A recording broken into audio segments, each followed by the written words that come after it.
TVS metro গাড়িতে stock ঘরের যেটা ছিল দেখি স্টক ঘরেরটা খুলে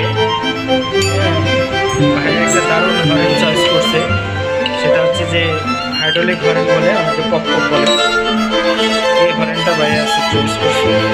এখন এই হরেনটা ইনস্টল করে দেখতে হবে কেমন বাজে, সাউন্ড কোয়ালিটি কেমন।